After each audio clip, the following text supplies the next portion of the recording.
飞吧！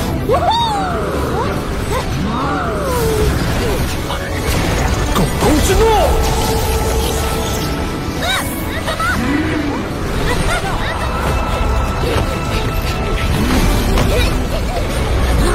落下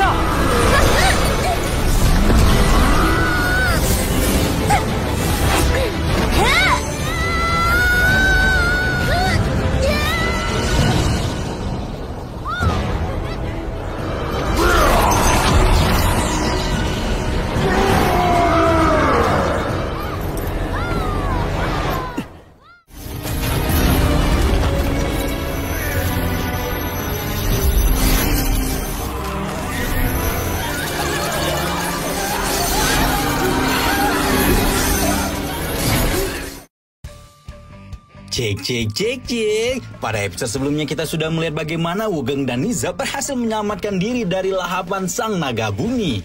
Berkat pengetahuan dan kecerdasan Wugeng sebagai pahlawan umat manusia, dia berhasil meledakkan isi perut naga bumi dengan menggunakan kombinasi bubuk Mishiyu dan kekuatan suci alam tanpa warna.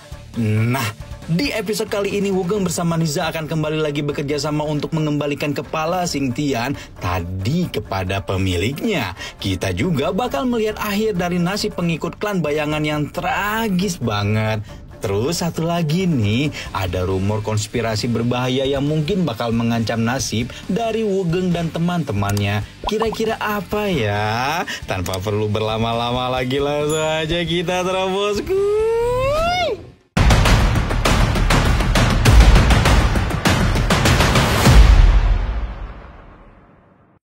Pada awal episode ke-26 ini, kita diperlihatkan seekor Phoenix dengan bulu yang menyala terang terbang di sekitar kuburan mengerikan. Tempat ini dipasangi oleh rantai besi kuno yang menjalar panjang mengarah menuju makhluk besar yang bernama Xingtian. Makhluk ini pula yang menjadi tempat bagi burung Phoenix tadi untuk bertengker. Mungkin kita coba bakalan nganggap kalau scene ini sebagai pengantar saja. Tapi siapa yang bisa menyangka kalau burung Phoenix tersebut memiliki kisah pilunan kelam bagi kehidupan masa lalu Xingtian.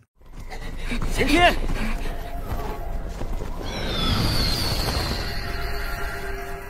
Kembali lagi ke raksasa tadi, dia sekarang sedang dikunjungi oleh dua anak manusia. Yang paling kecil bernama Niza, anak dari pengawas penjara yang sudah tewas. Sementara yang satu lagi merupakan pemuda bermata satu dengan garis keturunan setengah dewa bernama Wugeng. Mereka berdua datang mengunjungi Xingtian, sang raksasa legendaris tanpa kepala yang menghantui dunia bawah. Kali ini Wugeng datang membawakan hadiah kepada Xingtian, benda yang paling dicari-cari olehnya selama ini, sesuatu yang membuatnya bisa mengamuk dan marah kepada siapapun tanpa pandang bulu.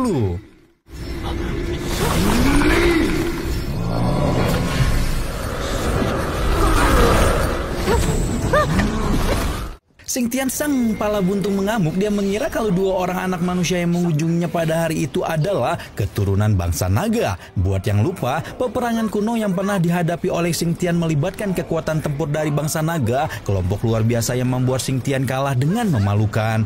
Padahal Xingtian sudah bekerja sama dengan 4 klan sekaligus membentuk sebuah aliansi besar.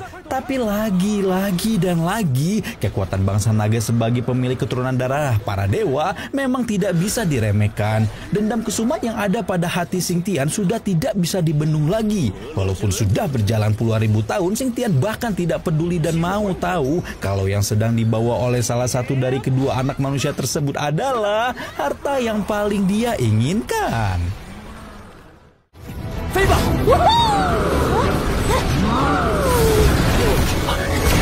狗狗之怒！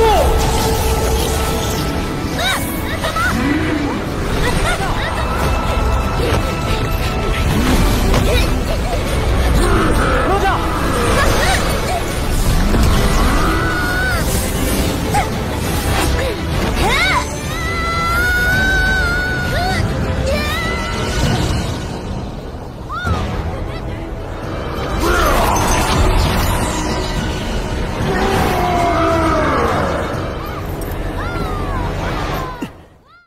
Kombinasi luar biasa yang dimiliki oleh Wugeng dan Niza membuahkan hasil yang memuaskan. Mereka akhirnya berhasil menyatukan kembali kepala yang dijaga oleh klan bayangan selama ribuan tahun lamanya. Niza mendarat dengan selamat di atas bahu Xingtian, memperlihatkan langsung dari dekat soal bagaimana potongan kasar di leher raksasa tersebut akhirnya mulai tertutup lagi.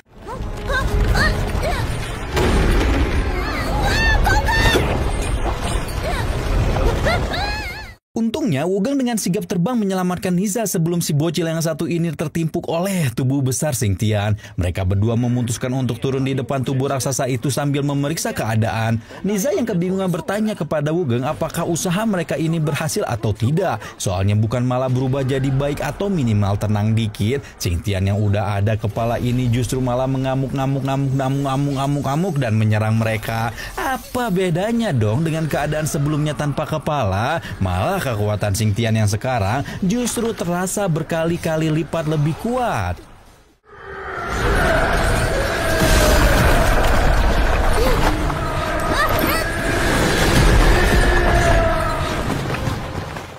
Xingtian memegang kepalanya dengan kuat, habis itu teriak pusing.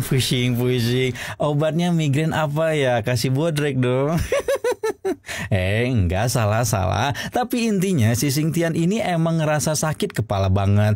Terus juga bawaannya emosi mulu, udah kayak orang yang lagi migrain. Cuma bedanya setelah ngamuk-ngamuk, Xingtian justru memperlihatkan sebuah pemandangan yang tidak biasa kepada Wugeng. Yang pemuda itu saksikan sekarang bukan lagi dunia bawah tanah atau kuburan raksasa tempat mereka berada tadi, tapi berganti menjadi sebuah medan keributan yang penuh dengan kekuatan berbahaya di mana-mana. Tidak salah lagi kalau apa yang coba diperlihatkan oleh Xingtian adalah sebuah medan perang.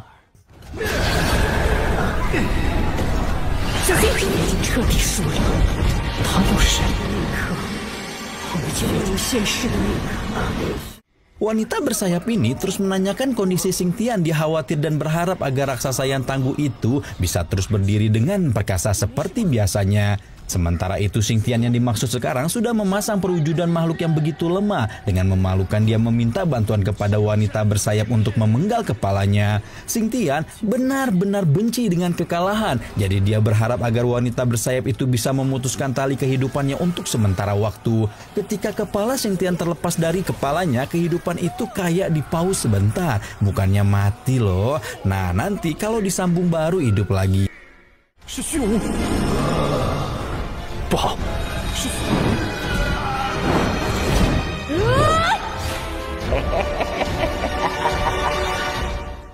Kita berpindah menuju pemukiman manusia memperlihatkan Bai Sai Chang, mantan budak yang telah mencuri hati pahlawan manusia setengah dewa Wugeng. Dia masih menjual roti daging bersama dengan teman-temannya untuk menyambung hidup. Ide menjual roti daging ini berasal dari Wugeng sendiri yang kemudian benar-benar diwujudkan oleh Bai Chai hingga sekarang. Di tempat tersebut juga ada beberapa pejuang kegelapan yang sedang mempersiapkan latihan tempur.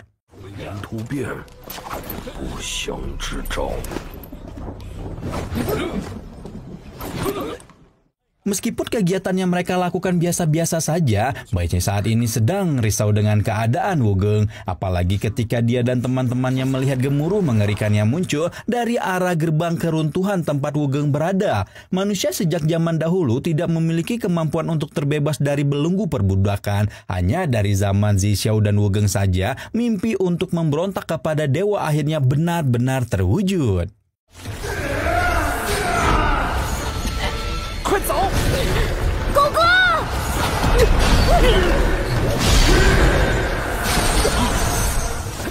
Waktu itu, Yongheng menyuruh Wugeng buat bantu Xingtian mendapatkan kembali kepalanya. Tapi usut punya usut, ternyata dia nggak pernah bilang kalau Xingtian pasti bakalan ngasih pecahan bila penguasa pedang kepada Wugeng.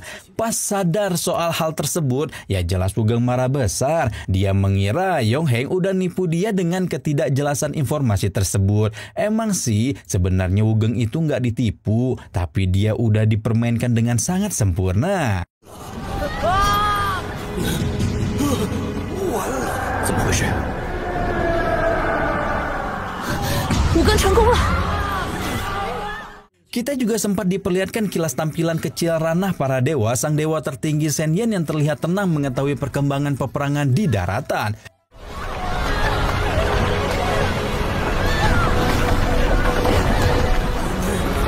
你们把恶魔释放出来了！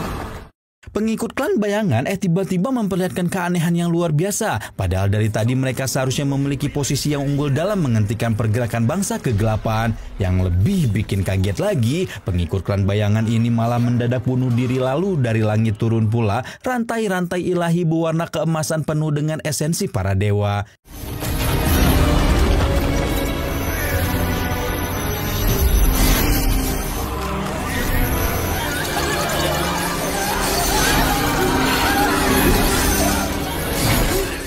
Ternyata ini merupakan sistem hukuman yang harus diterima oleh klan bayangan. Dulu kan mereka diperintah oleh bangsa naga menjaga kepala Xingtian dari siapapun yang berusaha mencurinya. Terus karena sekarang kepala buntung tadi udah hilang, pengikut klan bayangan terpaksa harus menerima hukuman sesuai dengan perjanjian di masa lalu. Mereka tidak akan dibiarkan mati, namun alih-alih disiksa seumur hidup dengan sangat berat. 这是来自神的天罚。如今誓言被破坏，永驻于此的看守刑天。 Para pejuang kegelapan yang melihat hal ini merasa terganggu, tapi dari awal mereka tidak punya urusan apalagi soal nasib dari musuh mereka sendiri. Singkat cerita, para pejuang kegelapan tadi akhirnya pergi untuk menyusul Wugong di gerbang keruntuhan, meninggalkan pengikut klan bayangan yang telah memupuk dendam besar. Mereka bersumpah tidak akan melupakan penghinaan yang benar-benar memalukan ini.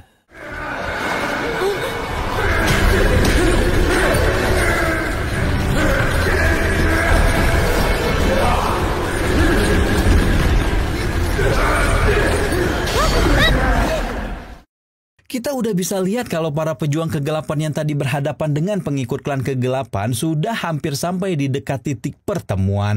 Udah nggak jauh lagi, tepat di mana sebelumnya mereka meminta Wugong untuk langsung stay di sana setelah menyelesaikan urusan dengan Xingtian. Tapi karena masih belum melihat ada tanda-tanda keberhasilan Wugong, mereka semua sepakat satu pemikiran menganggap kalau Wugong masih berkutat dengan Xingtian di kubur kuno. Akhirnya mereka juga memutuskan untuk bergerak lagi dan kemungkinan besar tujuannya adalah menyusul Wugong di tempat tersebut.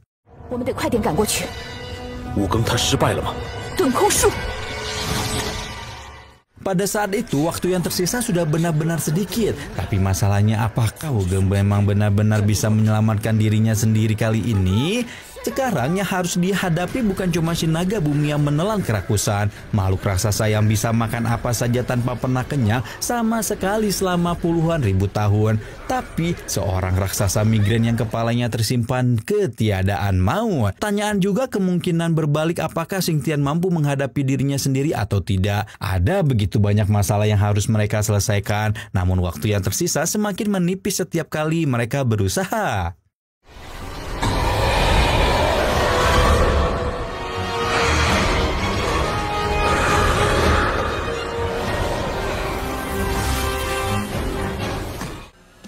Wugong emang gak ada obat deh kalau udah soal urusan menghadapi makhluk-makhluk kuno ya. Semua bisa dikendaliin dan wajar aja untuk berharap kalau di episode selanjutnya masalah Xingtian si kepala buntung pasti bakal terselesaikan. Cuma pasti cara-cara yang digunakan Wugong bakal bikin kepala kita mikir terus. Coba deh kalian bayangin gimana caranya ngalahin raksasa mantan komandan perang kuno yang kuat parah, terus lagi emosi karena sakit kepala. Udah deh kalau kita di posisi Wugong kayaknya cuma bisa nyerah aja ya.